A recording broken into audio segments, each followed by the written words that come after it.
അപ്പോൾ നമ്മുടെ മീൻകറി അങ്കമാലി സ്റ്റൈൽ മീൻ മാങ്ങ കറി വെക്കാനായിട്ട് ഞങ്ങൾ എടുത്തിരിക്കുന്നത് ചെമ്പല്ലിയാണ്. ചെമ്പല്ലി മീൻ ഒരു 1/2 കിലോ എടുത്തിട്ടുണ്ട്. 1/2 കിലോ നന്നായിട്ട് കഴുകി ഇതിൻ്റെ ചെതമ്പലൊക്കെ കളഞ്ഞ് എടുത്തിരിക്കുന്നതാണിത്.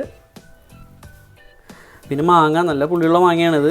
ഇതൊരു ചെറിയ കഷ്ണങ്ങളായിട്ട് ഞാൻ നുറുക്കിയേക്കുന്നത്. ഇത്രയും അത് അവരവരുടെ ഇഷ്ടത്തിനനുസരിച്ച് മുറുക്കാം. കാരണം ഇതിപ്പോൾ വളരെ ചെറിയ കഷ്ണമായി തോന്നുന്നുണ്ട്. ശരിക്കും ഒരു മീഡിയം കഷ്ണമായിട്ട് ഒരു മാങ്ങ ഒരു 4-5 കഷ്ണമായിട്ട് നുറുക്കിയെടുത്താലും മതിയാവും. പിന്നെ നമ്മളിതിന് തേങ്ങാപ്പാൽ എടുത്തിട്ടുണ്ട്. 1-ാം പാൽ, 2-ാം പാൽ, 3-ാം പാൽ അങ്ങനെയാണ് എടുത്തേക്കുന്നത്. അതിന് നമുക്കിതിന് ആവശ്യമുള്ളതെന്ന് പറയുന്നത് സബോളയാണ്. സബോള ഒരു വലിയ സബോള അരിഞ്ഞെടുക്കുക. പിന്നെ ഒരു ചെറിയ കഷ്ണം ഇഞ്ചി അരിഞ്ഞത്, പിന്നെ ഒരു 5-6 പച്ചമുളക് അരിഞ്ഞത്, പിന്നെ കുറച്ച് വേപ്പിലയും കൂടി ഇട്ടിട്ട് ഇതൊന്ന് ആവശ്യമുള്ള ഉപ്പും വെളിച്ചെണ്ണ ഒഴിച്ച് നമുക്ക് തിരുമ്മിയെടുക്കാം.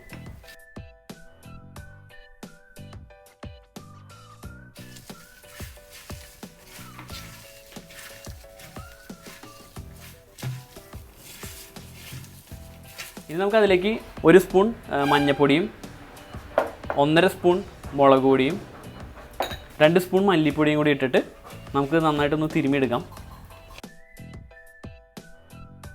ഇനി നമുക്കിതിലേക്ക് ആ മീൻ കഷ്ണങ്ങൾ ഇട്ട് കൊടുത്തിട്ട് മീൻ കഷ്ണം കൂടെ ചേർത്തൊന്ന് തിരുമ്മിയെടുക്കാം.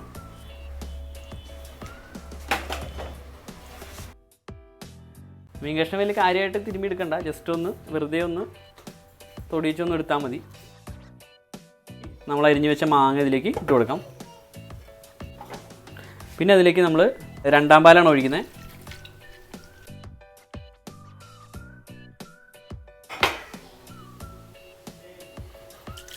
3-ാം പാലാണത്. 3-ാം പാലും കൂടി ചേർക്കാം. അതിപ്പോൾ ഒരു സംശയം തോന്നാം, എന്തിനാണ് ഈ 3-ാം പാല് 2-ാമത് ഒഴിച്ചതെന്നുള്ളത്. ഈ 3-ാം പാൽ എന്ന് പറയുന്നത് അതിൽ തേങ്ങയുടെ കണ്ടൻറ്റ് കുറവായിരിക്കുമല്ലോ. അപ്പോൾ ആദ്യം തന്നെ ആ 2-ാം പാൽ ഒഴിച്ചതിന് ശേഷം ചാറിൻ്റെ അളവ് കൂടുകയാണെങ്കിൽ പിന്നെ 3-ാം പാൽ ഇത്രയും ഒഴിക്കേണ്ട ആവശ്യമില്ല. അതുകൊണ്ടാണ് 3-ാം പാൽ 2-ാമത് ഒഴിച്ചത് കേട്ടോ. അപ്പോൾ ഇത് കഴിഞ്ഞിട്ടുണ്ട്. നമുക്കിനി ഇത് അടുപ്പത്ത് വയ്ക്കാം.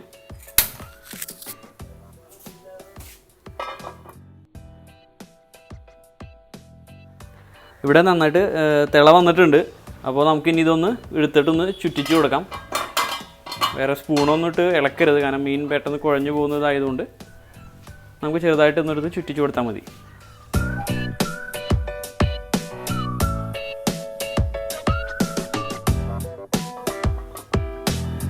അപ്പോൾ ഇവിടെ ഒരു 25 മിനിറ്റ് കഴിഞ്ഞിട്ടുണ്ട്. അപ്പോൾ ഇവിടെ വേവ് ഏകദേശമായി. നമുക്കിനി ഇതിലേക്ക് നമ്മൾ 1-ാം പാൽ ചേർത്ത് കൊടുക്കുകയാണ്.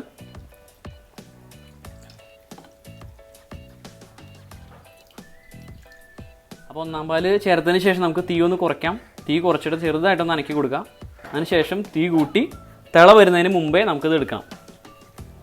അപ്പോൾ ഇവിടെ തിള വന്നിട്ടുണ്ട്, തിള വന്ന് തുടങ്ങിയിട്ടുണ്ട്. നമുക്കിതിപ്പോൾ ഇറക്കി വയ്ക്കാം. ഇനി നമുക്ക് താളിക്കാനുള്ള പരിപാടിയൊക്കെ എടുക്കാം. അതിന് വേണ്ടിയിട്ട് ഒരു ചട്ടി അടുപ്പത്ത് വയ്ക്കാം. ചൂടായി കഴിയുമ്പോൾ നമുക്ക് അതിലേക്ക് വെളിച്ചെണ്ണ ഒഴിച്ചു കൊടുക്കാം. അതിലേക്ക് നമുക്ക് അരിഞ്ഞ് എടുത്തിരിക്കുന്ന ചെറിയ ഉള്ളി, ഒരു 3-4 ചെറിയ ഉള്ളിയാണ് ഞാനിവിടെ അരിഞ്ഞെടുത്തിരിക്കുന്നത്, അതിലേക്ക് ചേർത്ത് കൊടുക്കാം. അതിലേക്ക് ഒരു 2 തണ്ട് കറിവേപ്പില ഇട്ട് കൊടുക്കാം. പിന്നെ 2 വറ്റൽമുളക് പകുതിയായിട്ട് കണ്ടിച്ച് അതിലേക്ക് ചേർത്ത് കൊടുത്തിട്ട് നന്നായിട്ട് ഇളക്കി കൊടുത്ത് മൂപ്പിച്ചെടുക്കാം.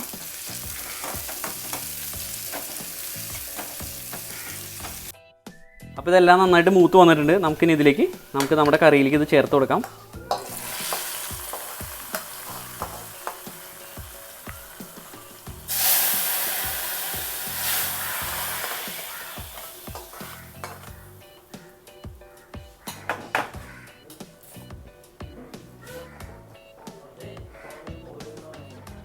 അങ്ങനെ വളരെ സിമ്പിളായിട്ട് തയ്യാറാക്കാൻ പറ്റുന്ന നമ്മുടെ മീൻ മാങ്ങ പാൽക്കറി ഇവിടെ തയ്യാറായിട്ടുണ്ട്.